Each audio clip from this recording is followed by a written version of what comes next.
Bonsoir à toutes et à tous, bienvenue pour ce nouvel épisode de Et alors et le dernier épisode de cette saison 2026. On va commencer tout de suite par présenter l'équipe qui m'accompagne ce soir. Je suis en compagnie de Chris. Chris, comment tu vas? Ça va très bien, hormis la chaleur, il faut bien le dire. Je te plus sois et je te comprends vraiment, la chaleur est insupportable actuellement. J'espère pour vous, chers auditeurs, que vous faites au mieux et que vous pouvez vous mettre dans des endroits frais. Et pensez surtout bien à vous hydrater. On est aussi en compagnie de Cécile. Cécile, comment ça va? Pas trop chaud? Ça va, merci. Trop chaud, mais bon, on fait avec. Et pour finaliser notre équipe ce soir, il y a aussi Aaron, Jason. Comment tu vas? Bah, ça va super, on essaye un peu de survivre avec cette chaleur comme tout le monde et on est un peu ému pour la dernière aussi.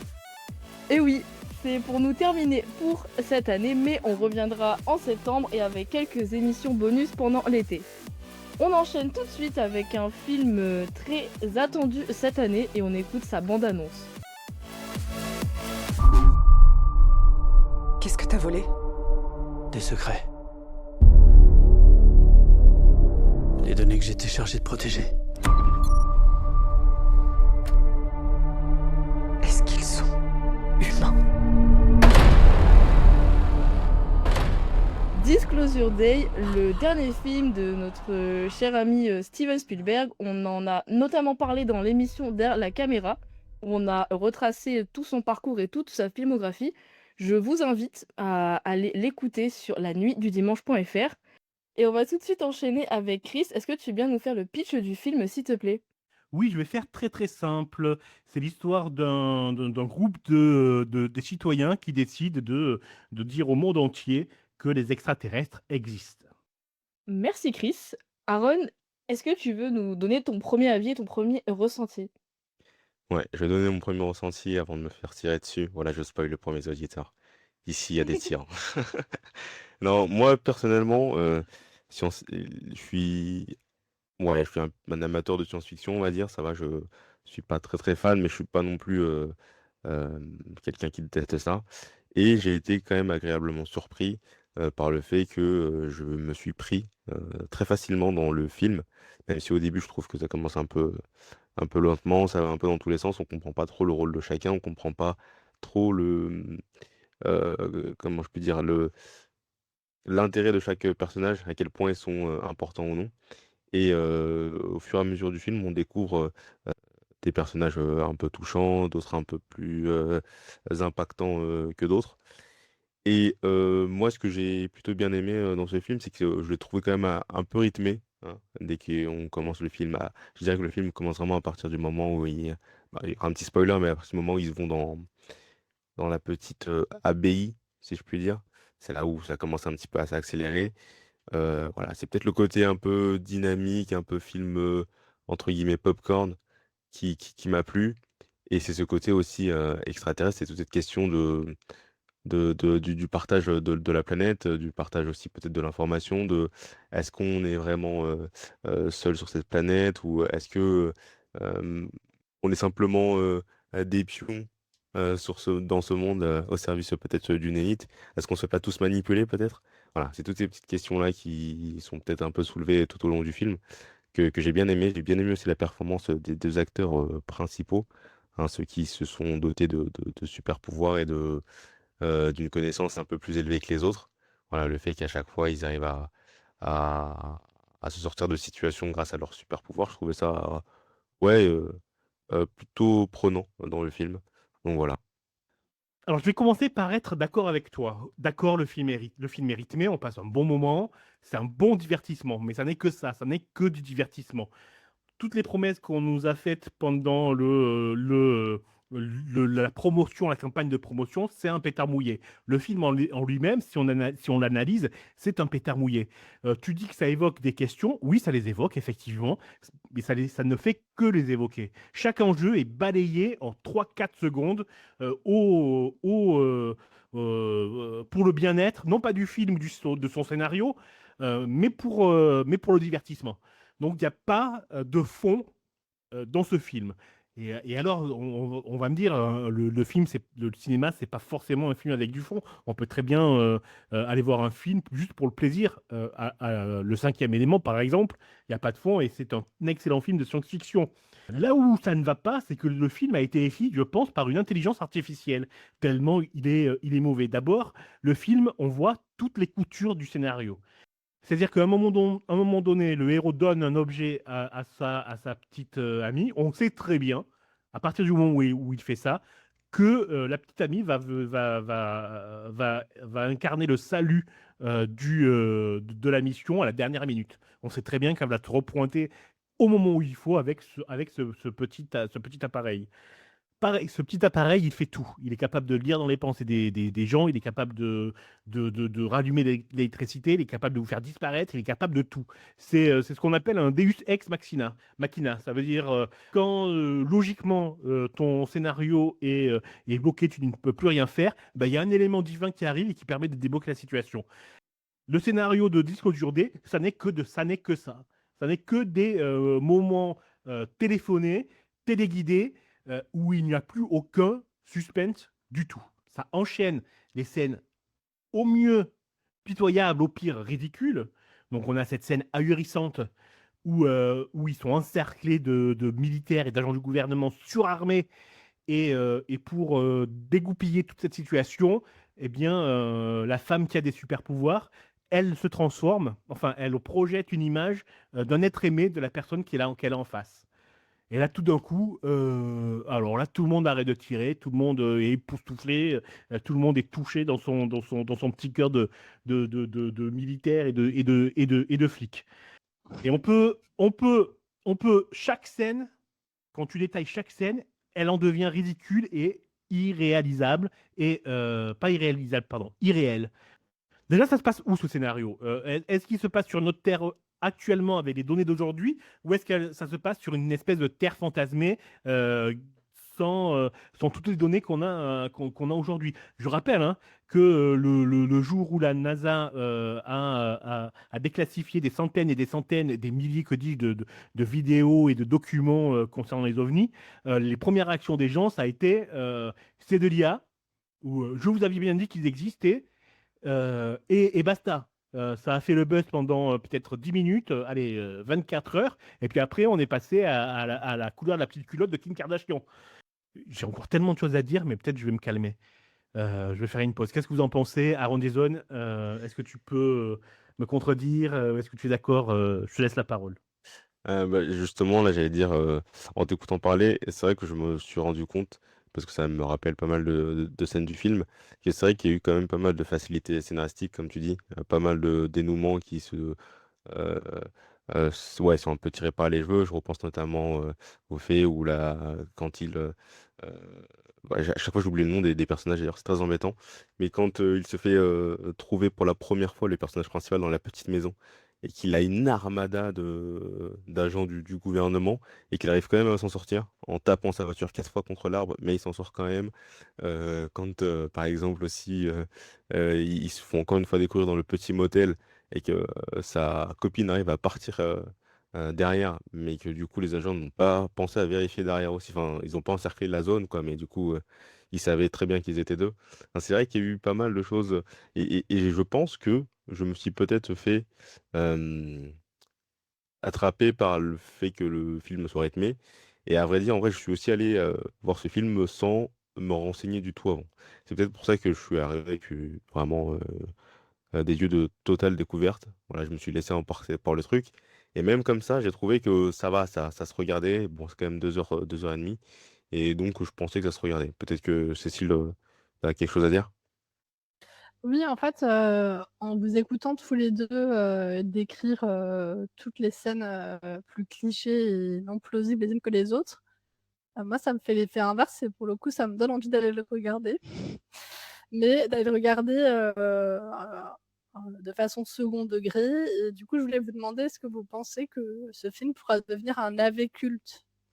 Un peu, comme tous ces navets qui sont devenus cultes, justement parce que c'est tellement, hyperbolique, cliché, invraisemblable et cetera qu'en fait, on se régale, d'aller, d'aller, rire sur chaque scène?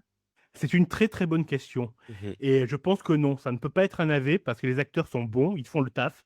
Aaron Jason l'a dit, Emily Blunt, elle est géniale dans le film. L'acteur principal dont j'ai oublié le nom, il est Josh aussi, O'Connor. merci, Josh O'Connor. Il est aussi très bon. C'est juste que ça vient de Steven Spielberg et que c'est un divertissement, ni plus ni moins. Et que dans sa filmographie vieillissante, c'est pas son meilleur. Mais ça, il n'aura pas je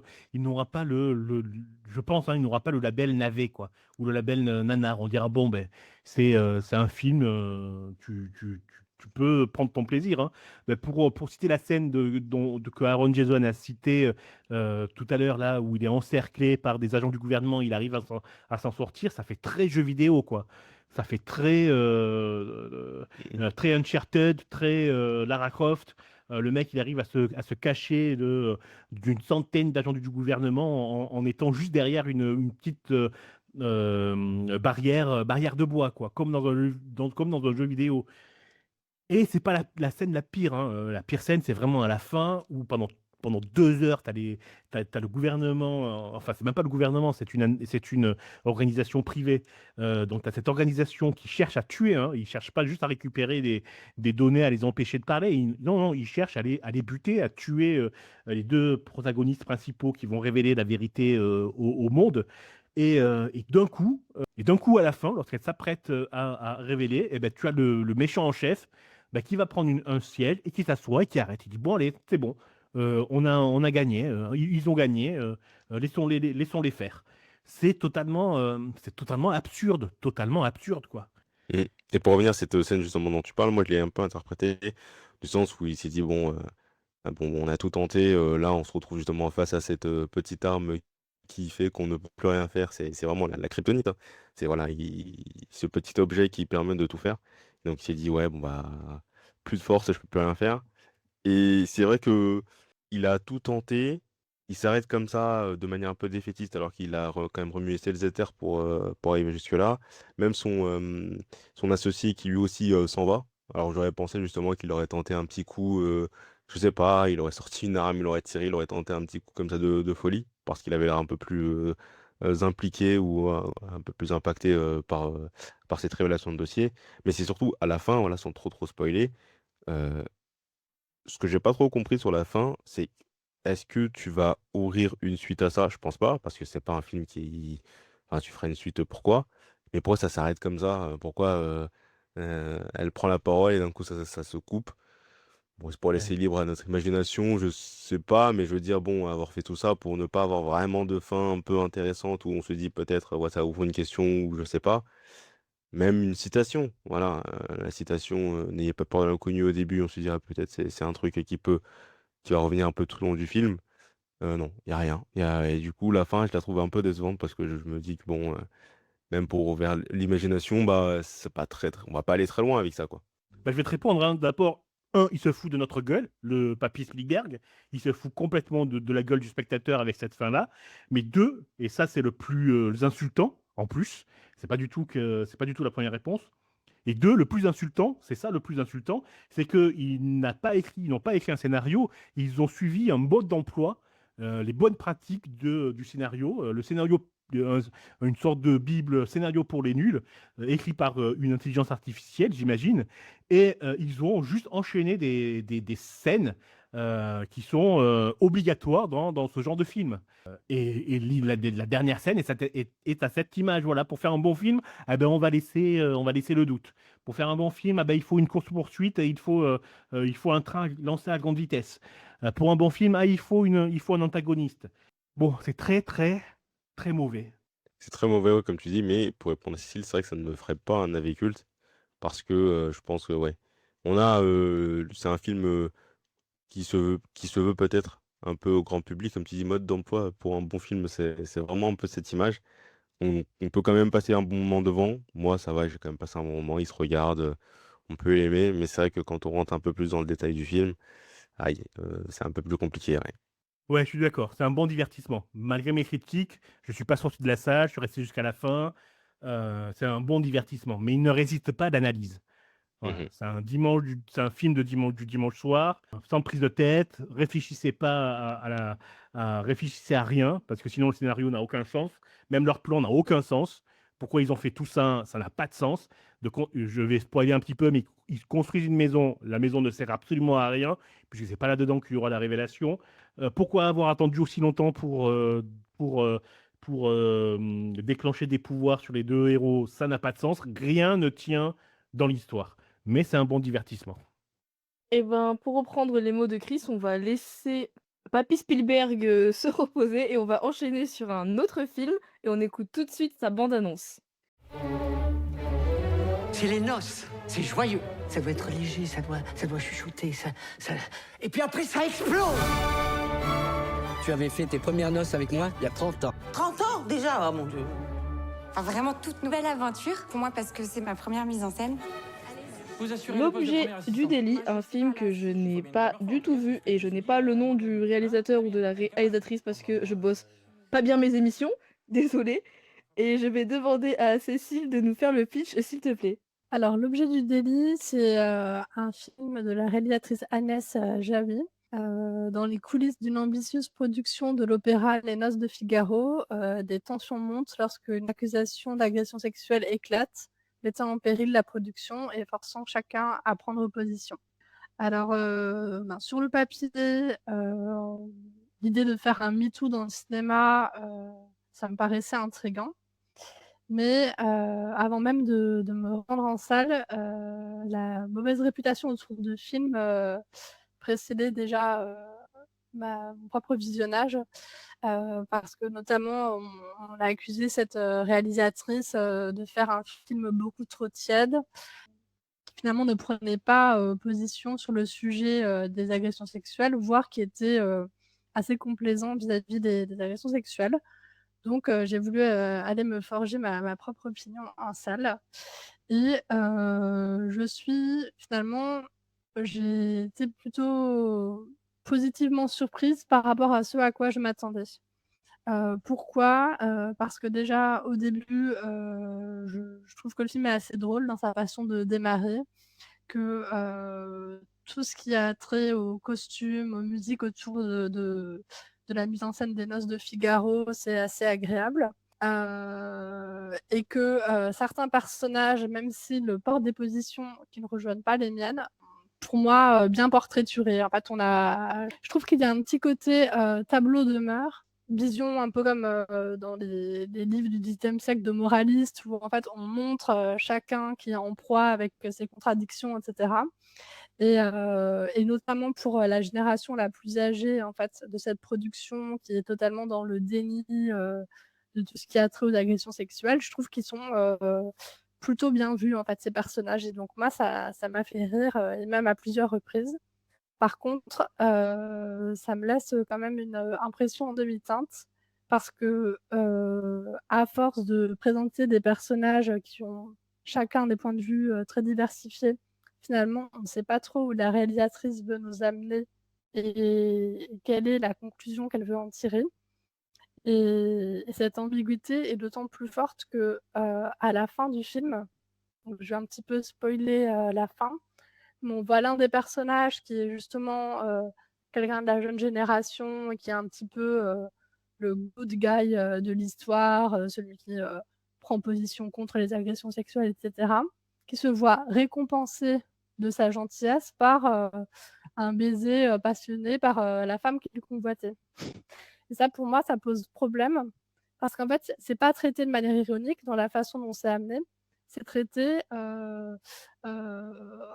sous forme de happy end, alors qu'en fait, les féministes ont souvent rappelé ont souvent déploré plutôt que dans les productions de la pop culture au cinéma, on avait laissé penser l'idée que si un homme est gentil avec une femme, à force de la poursuivre de ses sollicitations, elle finira par céder. Et que cette idée que la gentillesse paye et qu'en échange on a des faveurs, c'était justement quelque chose qu'il fallait déconstruire.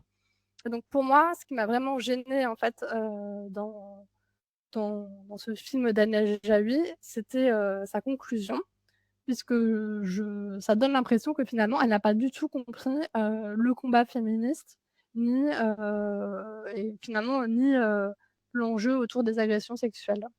Tu as fait un excellent résumé et tu as soulevé les vraies problématiques que pose ce film. Alors déjà sur la dernière partie, je recommande le livre Désir et la violence de Chloé Thibault. On mettra le lien dans la description de l'épisode et sur le site internet La Nuit du Dimanche.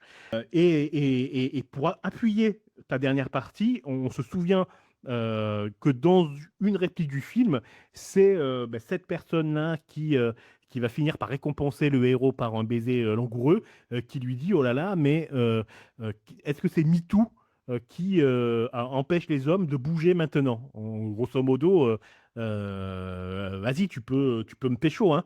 Cette phrase-là, elle est problématique, hein, parce qu'effectivement, ça montre, comme tu as dit, Cécile, qu'elle n'a absolument rien compris aux problématiques des agressions sexuelles. Et le souci avec ce film, c'est d'où elle parle. C'est comment tu reçois le film. Est-ce que tu prends ça comme une étude de mœurs où tu vois une bourgeoisie sclérosée, incapable de comprendre les enjeux du monde moderne et tu peux rire avec ces personnages qui sont complètement hors sol? Ou est-ce que tu prends le film comme un pamphlet d'une réalisatrice has-been qui pense détenir la vérité sur toutes ces problématiques-là et qui te dit MeToo, maintenant, ça suffit, quoi. Portez vos couilles, les meufs. C'est le vrai problème du film, à mon sens. Et le film, à mon avis, il penche plus pour la deuxième hypothèse que pour la première, hein. C'est quand même... tous les personnages sont caricaturaux. Les personnages qui sont censés représenter le MeToo sont caricaturés en hystérique totale, hein. C'est-à-dire qu'on a un des personnages qui dit « Oh là là, je n'aime pas la façon dont l'acteur me touche », et tu as une morphale, alors je pèse mes mots, hein, une morphale qui tombe dessus, qui lui dit « Non, non, attends, c'est pas grave, donne-moi des détails, qu'est-ce qu'il t'a fait, qu'est-ce qu'il t'a fait, c'est une agression sexuelle, on va mettre le là-dedans. » Elle est rejointe par une autre protagoniste tout aussi caricaturale. Et tu te dis, mais qu'est-ce que je suis en train de regarder, quoi? Qu'est-ce que c'est que ces personnages qui n'existent pas, tout simplement. De même, la metteuse en scène de l'opéra qu'ils sont en train de monter, qui est jouée par une jeunette qui n'a jamais mis en scène des opéras, elle est caricaturée comme une bécasse, quoi. Comme une bécasse qui ne comprend rien à la vie, qui joue avec son sex appeal, qui ne comprend que l'argent, qui est une idiote, et qui a une scène extrêmement malaisante où elle est assise dans son lit comme une petite fille, hein, comme une petite gamine à chialer en disant je n'ai pas fait d'open, je n'ai pas su faire de safe place, je n'ai pas su faire de safe place. Comme si c'était une, je cherche le bon mot pour pas me tromper, mais comme si c'était une moquerie pour toutes les personnes qui veulent travailler sans danger, quoi. Ouais, je te rejoins assez sur, le fait que en prenant le prétexte de traiter du sujet MeToo, mais en le traitant de cette façon, finalement, en fait, ça délégitime complètement l'ampleur, en fait, du propos MeToo, en donnant l'impression que c'est quelque chose que de micros événements sont transformés en de vraies agressions. Puisque dans le film, par exemple, on ne va pas dire qu'il ne se passe quasiment rien, puisqu'il se passe quand même quelque chose, mais l'événement est relativement anodin et on lui donne beaucoup d'ampleur avec beaucoup de conséquences, derrière. Et faire ce choix-là, c'est aussi, faire le j ça peut être, une façon de dire que quelque part, en fait, on fait grand cas de MeToo alors qu'en fait, circuler, il n'y a rien à voir. Et par contre, le fait que les personnages soient caricaturaux, moi, c'est pas ce qui m'a le plus, gênée parce que j'étais pas allée voir ce film pour que, je m'attendais pas à voir un film, qui fasse un portrait, hyper juste, très réaliste en fait, d'une affaire. Donc que les personnages soient un petit peu campés, chacun de façon, caricaturale, ça fait partie du côté pamphlet qui m'a plu. Mais par contre, ce qui m'a plus gênée, c'est qu'on a l'impression, derrière ces caricatures, que, là où penche la réalisatrice, c'est quand même contre le mouvement MeToo. Le souci, c'est que caricature sur caricature, ça tue la caricature.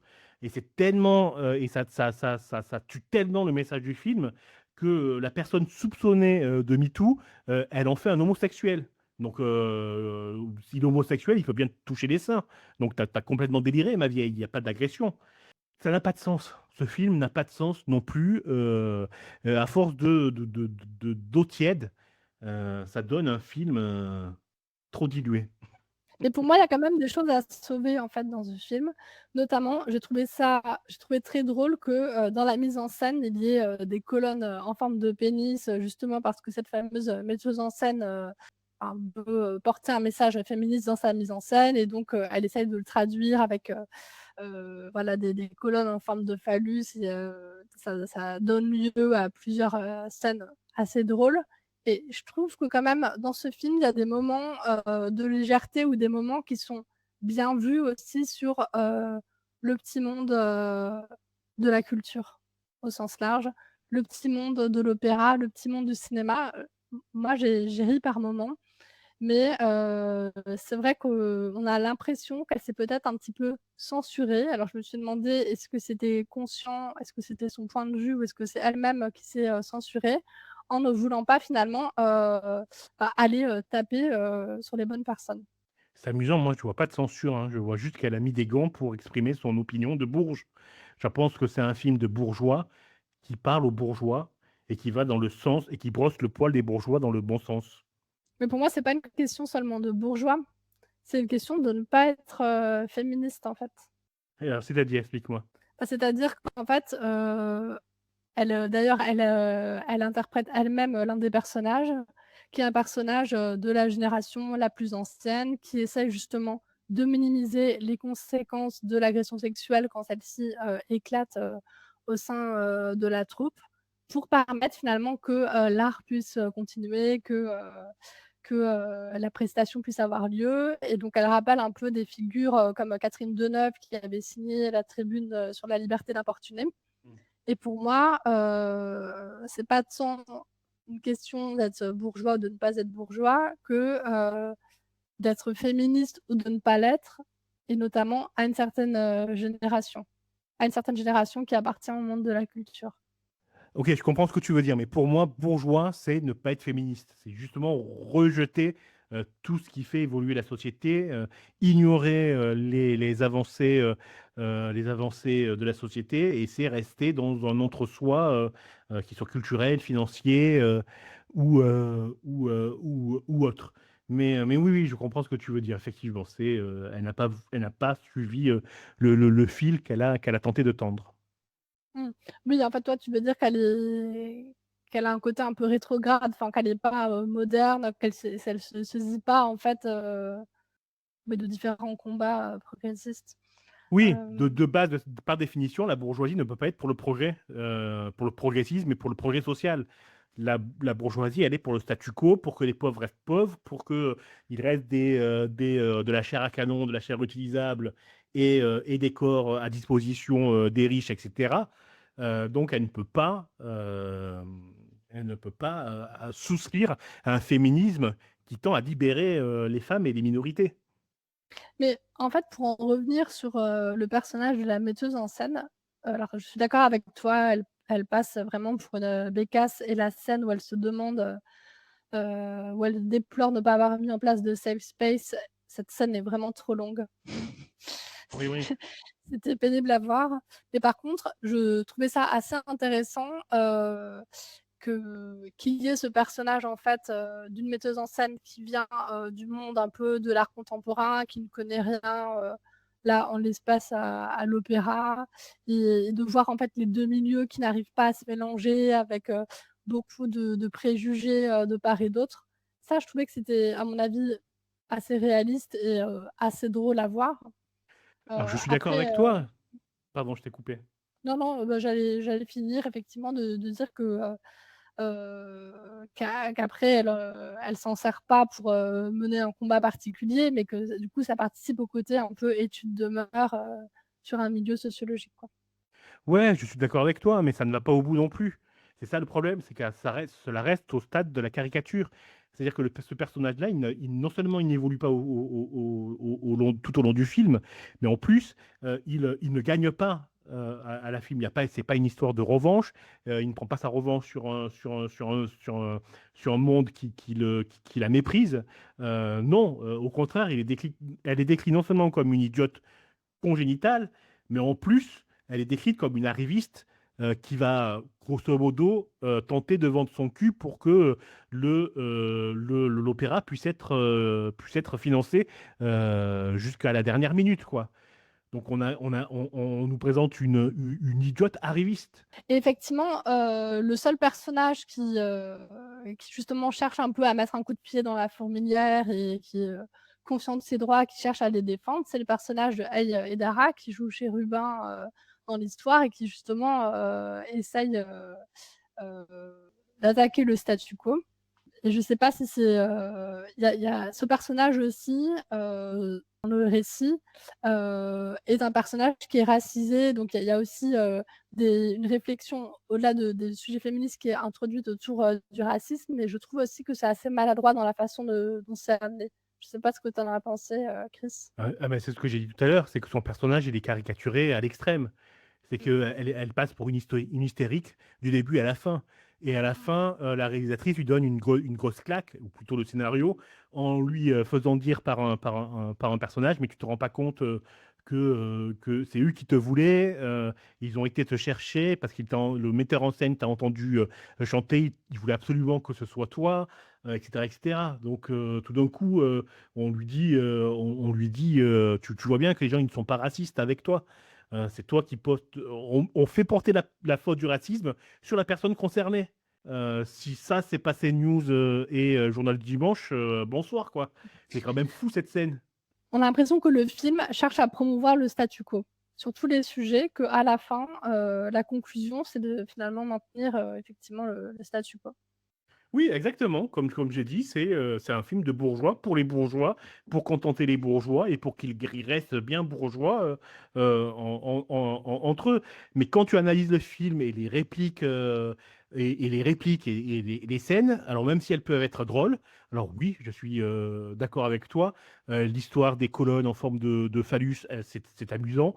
Les répliques font parfois mouche. La scène, comme j'ai dit tout à l'heure, sur France Culture, elle est extrêmement bien vue. Par contre, quand tu analyses la progression des personnages, quand tu analyses ce qu'ils font, ce qu'ils disent, bon, ben là, c'est problématique. Parce que le film, il te dit, t'es noir, eh ben, c'est ta faute, ferme ta gueule. Tu t'es fait agresser, oh, ferme ta gueule. D'accord? Lui, il a du talent, donc sois content d'être là à chanter devant des milliers de personnes. C'est quand même un problème. Merci pour ce long débat très intense et on passe tout de suite à un prochain film, toujours un film français et on écoute sa bande-annonce.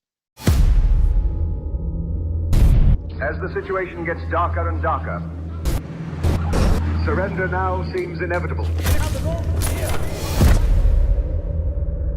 Only a madman would continue this fight. Le gouvernement français vous a déchu de votre nationalité et la cour martiale vous a...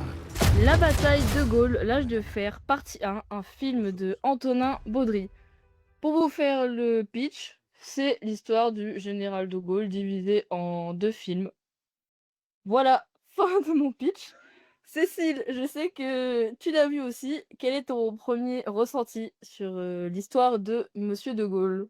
Alors moi, j'ai trouvé, et d'ailleurs, c'est ce qu'on dit, beaucoup de ce film, que c'est, un film à grand spectacle. Il a un petit côté, américain, avec une débauche de moyens. Je sais pas, je suis un petit peu mitigée. Je trouvais que c'était intéressant d'avoir un portrait, du général de Gaulle, vu de cette façon-là. C'est-à-dire, une personne qui au départ est complètement esseulée, qui se propose en fait, de porter le mouvement de la résistance, mais qui n'est pas suivi, qui est tourné en ridicule et cetera. Donc je trouvais ça assez intéressant. C'est adapté, d'un livre, donc je sais pas à quel point, ça reprend complètement ce qui est, dans ce livre ou à quel point, le film prend des libertés, mais en tout cas sur son personnage, je le trouve assez intéressant, assez nuancé. Après, sur toutes les batailles, je suis pas forcément très portée bataille moi en général, mais je trouvais qu'elles arrivaient presque au niveau de ce qu'on se peut faire au niveau des productions américaines, même si c'était quand même un petit niveau, en dessous. Et puis, il y avait un petit intérêt, historique quand même parce que, par exemple, je ne savais pas que la bataille, de Bir Hakeim avait, tant d'importance pour moi. Bir Hakeim, c'était le nom d'une station de métro près de la tour Eiffel, et donc voilà, pour le côté documentaire, j'ai trouvé que c'était intéressant. Et toi, qu'est-ce que tu en as pensé? Eh bien, moi, j'ai pas du tout été convaincue par le personnage de Gaulle. Je me suis ennuyée. Pour moi, dès qu'il était là, ça traînait juste, en longueur. Il y avait beaucoup, je trouve, de répétitions ou en tout cas de schémas de sa vie qui revenaient et je trouvais qu'on tournait beaucoup en boucle et je me suis un peu ennuyée sur ce point-là. Et pour moi, les seules choses qui ont vraiment sauvé le film, c'était tous les autres personnages, secondaires qui, pour moi, avaient bien plus d'intérêt, notamment, le résistant porté par l'acteur, Florian Lessieur, je sais pas comment on prononce. Je trouve que c'était un très bon acteur. Je l'ai vu dans peu de choses françaises, récemment, mais je trouve qu'il démarre une très belle, carrière et qu'il a présenté une très belle prestation dans ce film-là. Mais du coup, pour revenir sur ce que je disais, à part tout ce qui va être plus les persos secondaires qui ont pas forcément d'importance, certains et qui sont vraiment plus là pour, le scénario et pour habiller le film, bah, j'ai trouvé que De Gaulle, on s'en fiche un peu, quoi. Je sais pas trop comment va être la suite et vraiment sur quoi ils vont se concentrer, mais pour l'instant, pendant 2 heures et demie, je crois, je me suis pas mal ennuyée. Ouais, je suis d'accord avec toi sur le personnage du résistant qui est bien joué, et en plus j'avais pas du tout vu venir, le plot twist final. Mmh. Heu, donc ouais, là-dessus, c'était intéressant, et pour le personnage de Gaulle, hem, bah, en fait, ils n'en font pas quelqu'un de charismatique. C'est peut-être ça, je Mmh. pense, qui est un peu étonnant. En fait, c'est le contre-pied de tout ce qu'on nous a toujours enseigné sur De Gaulle, qu'on présente toujours, voilà, un peu comme, l'homme de la résistance, et cetera, et là, en fait, c'est un personnage, qui paraît pas mou, mais en fait, il a quelque chose d'anti-charismatique. Et est-ce que toi, tu as trouvé aussi qu'il y avait un côté film américain dans la façon dont c'était tourné? Puis déjà, je trouve que, tu sais, le côté, il y a plusieurs langues, il y a le français et beaucoup de l'anglais, du coup, je trouve que c'est un truc que je retrouve moins au cinéma en français, alors que même dans les films américains, j'ai l'impression qu'il y a souvent pas mal de films où les langues, se confondent, comme dans celui-là. On va donc passer maintenant à notre petite pause, musicale et pour détendre Chris, je vais lui demander de choisir la musique. Eh ben, on va écouter Bergen de Rosalia et Björk. On va même écouter le remix, tiens, qui est super, qui va nous faire danser. En avant, allez, tout le monde debout.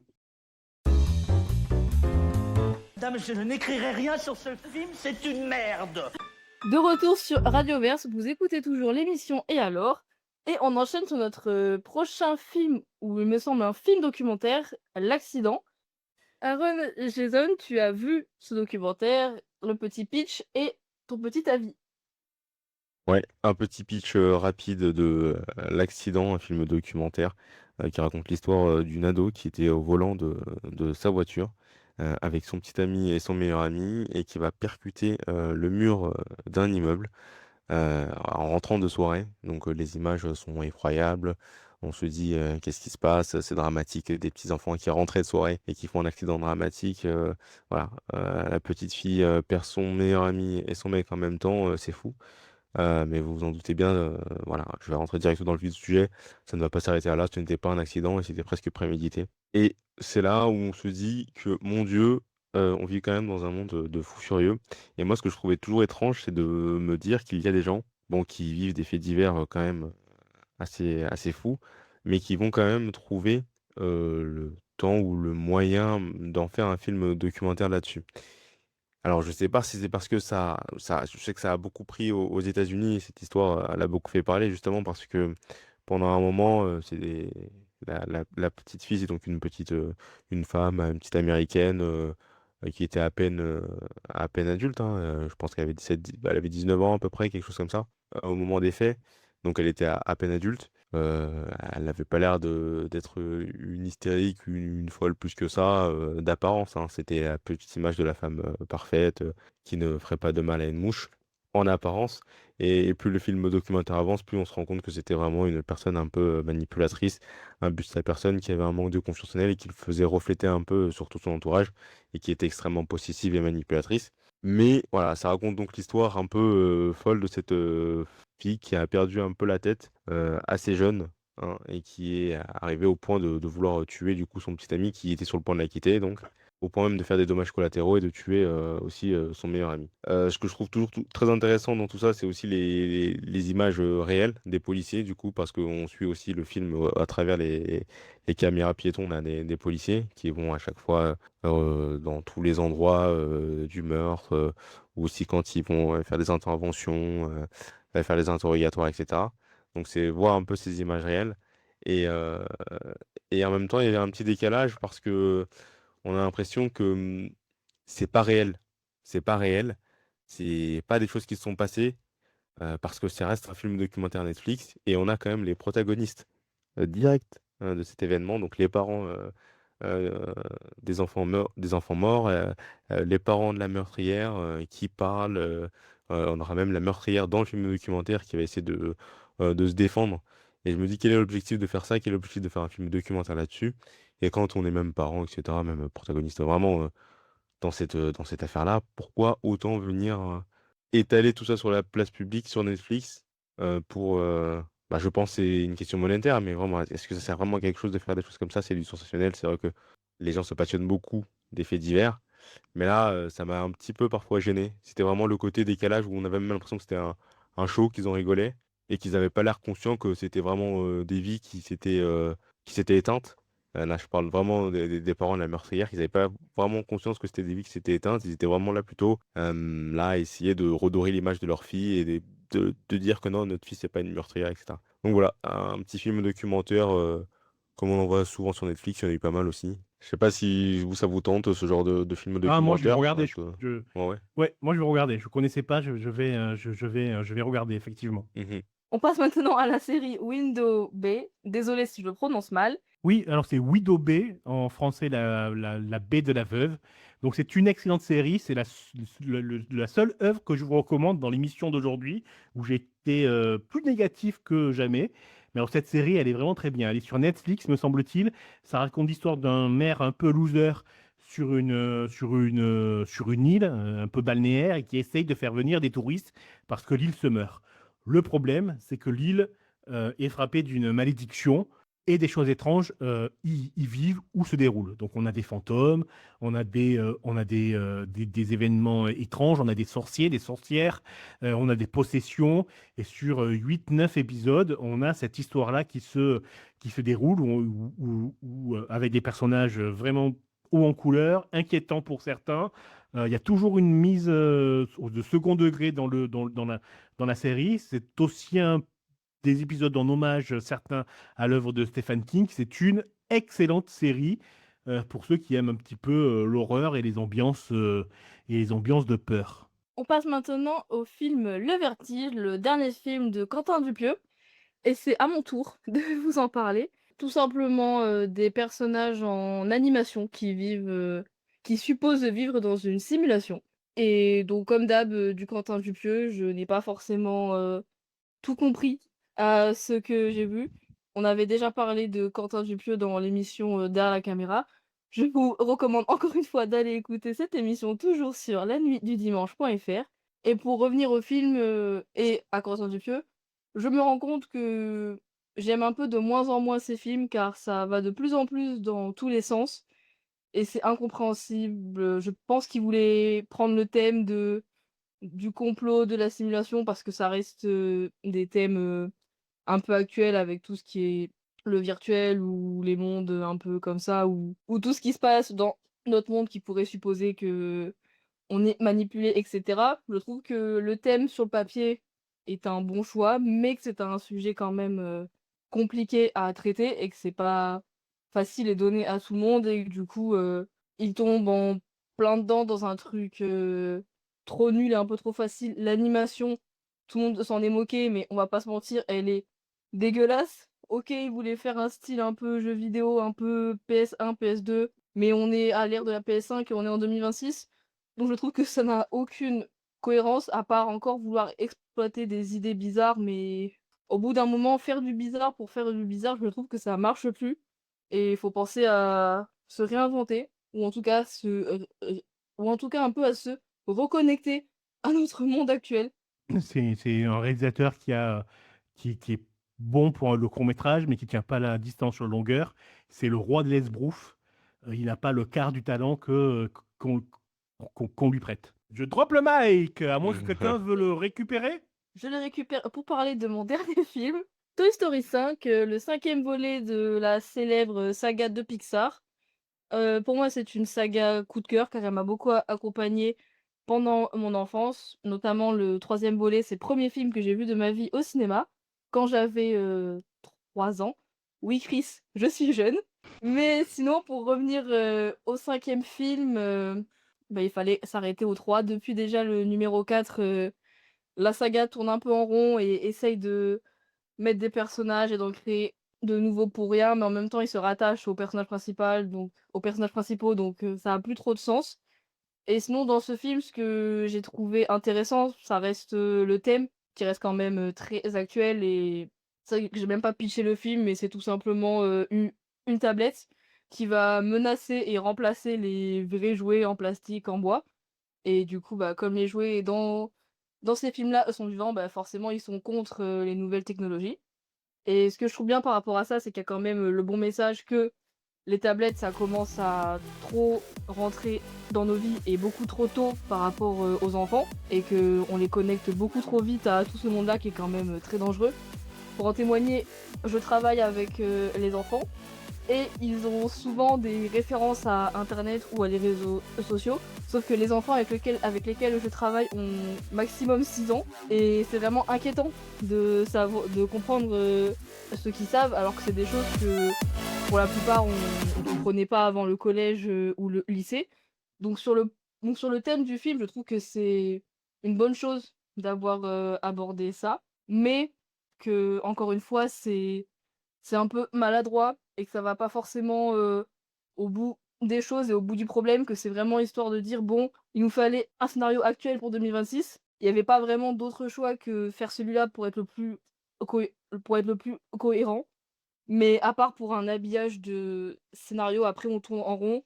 Le film a pas trop de sens. On retire de on garde les mêmes personnages qui sont usés depuis, plus de 20 ans maintenant pour la saga et tous les autres personnages sont en retrait ou existent à peine et c'est vraiment dommage car, c'est encore un film qui est là que pour le business et que pour l'argent et je pense qu'il faut juste savoir parfois s'arrêter pour arrêter de détruire des sagas et juste les laisser, très bien là où ils sont. Avec tous les produits dérivés qui continuent, à mon avis, ils gagnent déjà beaucoup d'argent et c'est pas forcément utile de toujours venir, derrière, continuer à faire, ce genre de suite qui bientôt n'intéressera plus personne, je l'espère, pour qu'ils arrêtent de continuer.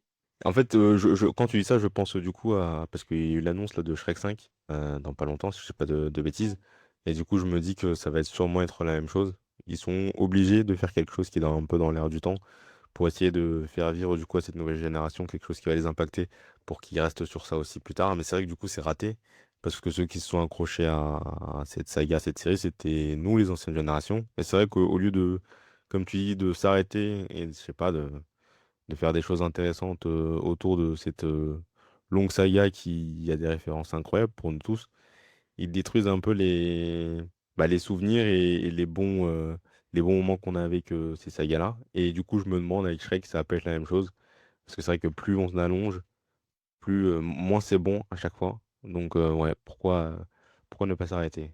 Pas du gain, peut-être. Eh bien, je pense que nous pouvons clôturer notre émission de ce soir qui est dans l'ensemble assez pessimiste, mais on va dire que c'est la chaleur qui nous rend tous un peu plus, tristes, mais vous inquiétez pas, on reviendra plus en forme et plus heureux dans les prochaines émissions. Merci à vous 3 de m'avoir accompagné pour cette, longue émission et je vous souhaite à toutes et à tous une très bonne soirée et aussi une très bonne soirée à vous, chers auditorices.